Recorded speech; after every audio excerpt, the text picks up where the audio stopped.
What's up, you guys, and welcome back to my YouTube channel for How to Love a Battered Woman. Obviously, my name is Nia Renee, and today I decided that I was gonna start getting a bit more educational with you guys. I post a lot of videos on TikTok and Instagram and social media where I'm doing a ton of skits, but I never really take a look at and analyze and talk about these things with you guys. So that's what we're gonna do.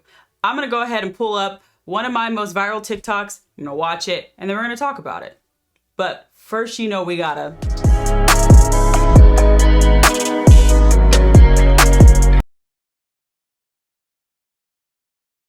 Maybe if you weren't so fucking stupid, you'd be able to comprehend what the fuck it is I'm saying.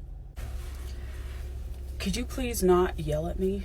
Nobody's fucking yelling at you. What are you talking about? Stop raising your voice at me and stop hitting the steering wheel. If you're gonna raise your voice at me and not have a civil conversation, we shouldn't talk at all. Are you fucking kidding me? What? So I'm gonna go ahead and start this off by saying, I hate that. Oh my God, I hate that. So what you're seeing in that video is two types of things. One, you're seeing obviously a very angry person yelling at you, and you're asking them why they're yelling at you, and then they just come right back at you talking about, I'm not yelling at you, while proceeding to continue to yell.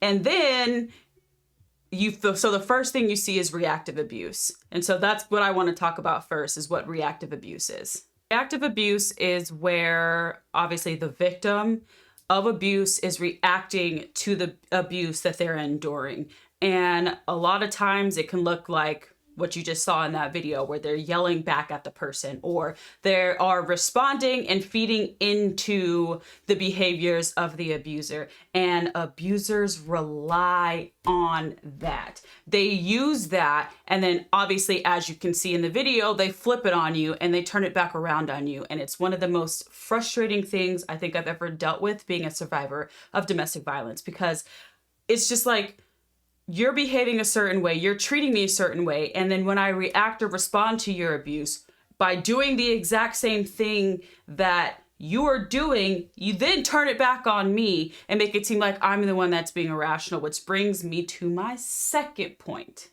gaslighting. Gaslighting, gaslighting, gaslighting, gaslighting.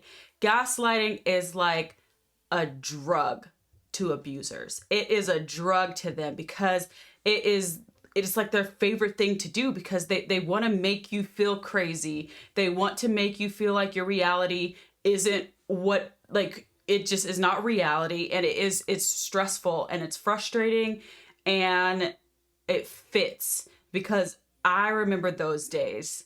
I remember those days where I sat there and I questioned myself, and I was just like, okay, am I crazy? Am I making this up? Am I the one that's really, like, what the hell is going on? So gaslighting, I'm looking it up. Google's my best friend. I know what it is, but I want to make sure I get y'all the accurate definition of it, because I get the question all the time of what is gaslighting.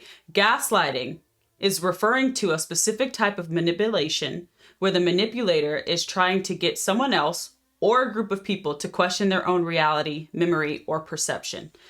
And like I said, that is an abuser's drug. That is someone's, like, that's someone with narcissistic tendencies. Like, that is their drug, because they work overtime to make you feel like your reality isn't reality. And so this video, honestly, I wasn't expecting or anticipating that video to do well, and it did. And unfortunately, so many people related to that video, and it made me very happy that I reached that many people, but it also made me very sad that I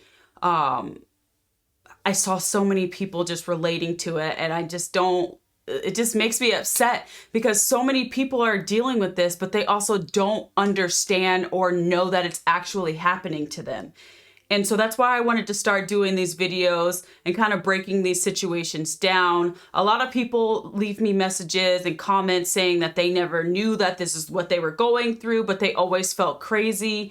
And yeah, so this video, I am appreciative that it got as big as it did with 1 million views on TikTok, but I just want to educate you guys. I want to help bring more light to the situation by using my own experiences and talking about what it means to be a survivor of narcissistic abuse, physical, sexual, domestic violence, any type of form of abuse in the sense of the word, because I've been through it all. And so I wanted to take the opportunity to really bring this to you guys and break down what these videos are. Nobody's fucking yelling at you. What are you talking about? Stop raising your voice at me and stop hitting the steering wheel.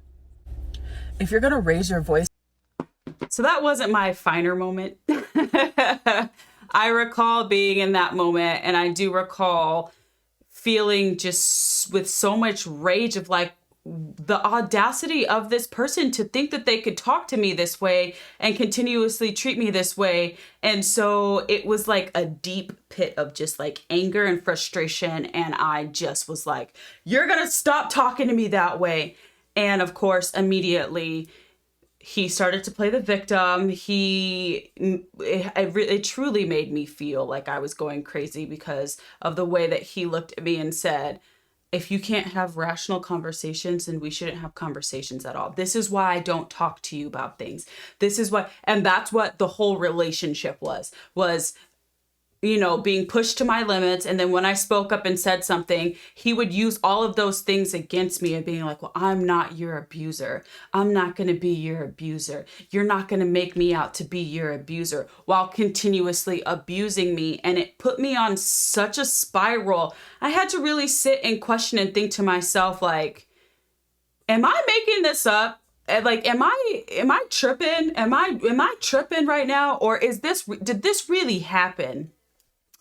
And then I started journaling more. I started writing down everything that he has ever said to me. And then I realized, like, yeah, I'm not tripping. Like, this dude is really, really good at what he does. He's really good at it. And it reminded me a lot of my birth mom. It reminded me a lot of my birth mother. That's going to be one of my next videos that I'm going to analyze is one of the skits with my birth mother. But that's where things start to correlate, is when you feel it feels familiar to you and it feels like something that you've been through. For me, I was dating the male version of my birth mother. But yeah, you guys, so that is just one of many examples that I have of gaslighting, reactive abuse. I am so sorry if you've ever dealt with or endured any type of person that was like this in your life. For me, it was my birth mother, my dad, my stepmom, my siblings, family members. It was, you know, significant others. It was a ton of people in my life. And I had no idea what it felt like to not live with that in my life until I met one of my best friends. And aside from her, like, she was the only person in my life for the longest time until I met my current boyfriend, that I was able to see that relationships aren't supposed to be like that, whether they're platonic or romantic relationships. They're not supposed to be like that. Like, you're not supposed to be in a relationship with someone who is controlling and dangerous and scary, and you have no idea when the next time their fuse is gonna blow. Those relationships, those aren't normal relationships. And I have people ask me all the time, or they'll leave comments saying, wait, that's not normal. Like, no, baby, that is not normal. You're not supposed to go through these things. And if you are going through them right now, if you've ever been through them, I'm so sorry. And that's why I'm working so hard to bring you guys the content that I do, because I didn't have any of this. I didn't have any of this information. And if I would have known these things, and if I would have been better prepared, if I would have been equipped with the tools that I needed, I would have never been in half the relationships that I was in, like whether they were platonic or romantic relationships in general.